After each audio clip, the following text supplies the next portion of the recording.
What you're looking at right now started as a wall covered in names and a previous mural.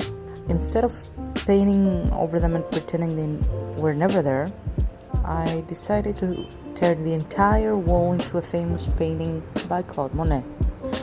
And honestly, I wasn't sure if it was going to work.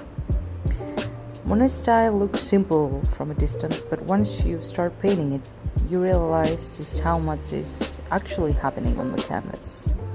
This painting is called Breathes Over a Pond of Water Lilies, and recreating on a wall turned out to be much harder than I expected.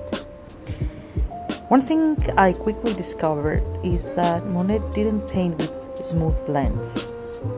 Instead, he built everything using hundreds and hundreds of small brush strokes with different colors sitting right next to each other. From close-up, it almost looks messy, but when you step back, everything suddenly comes together. And I try to stay faithful to that approach and resist the temptation to blend everything smooth. The first step was covering the old wall and sketching in the main shapes. I focused on the bridge because it's the centerpiece of the entire composition, and that's where I ran into one of the biggest problems of this project. Because I was live streaming almost the whole process, I couldn't always stand directly in front of the wall. I was sitting slightly to the left. So yeah, the perspective with the bridge was a little off. But as I progressed, it slowly started drifting off. And halfway there, I realized, wait a minute, this bridge is a little crooked. So I just had to make adjustments along the way and visually correct parts of it as the painting developed. Another thing that surprised me was how colorful the painting actually is.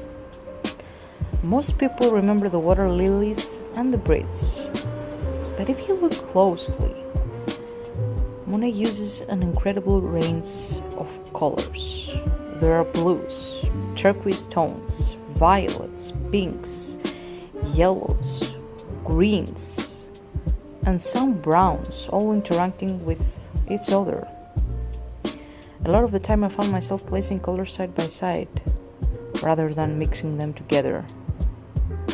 And that's one of the reasons why the painting feels alive, because the eye actually does some of the mixing for you. So yeah, this was the approach I tried to take, and I didn't want everything to become muddy. Some sections, as you can see, took several paces because I kept adding more color variation over and over again. A touch of purple here, a touch of blue there, until the surface started feeling more vibrant. The water was probably one of the trickiest areas because it reflects everything around it, but it also has its own movement and color. So finding the right balance wasn't easy.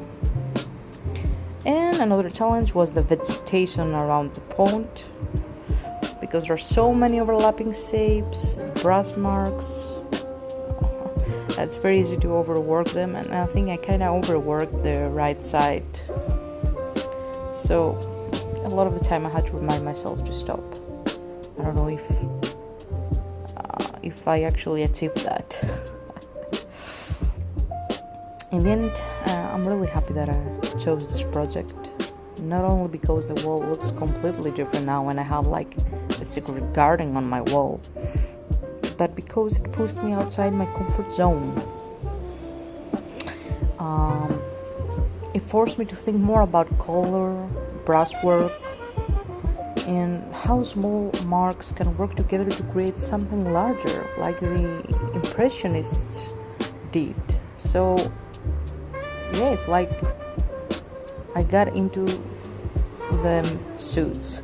And honestly, I think that's what I enjoyed most about the process.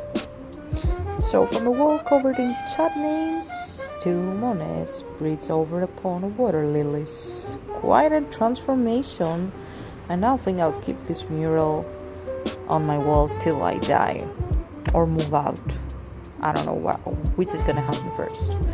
Let me know what you think of the final result, and thank you for watching.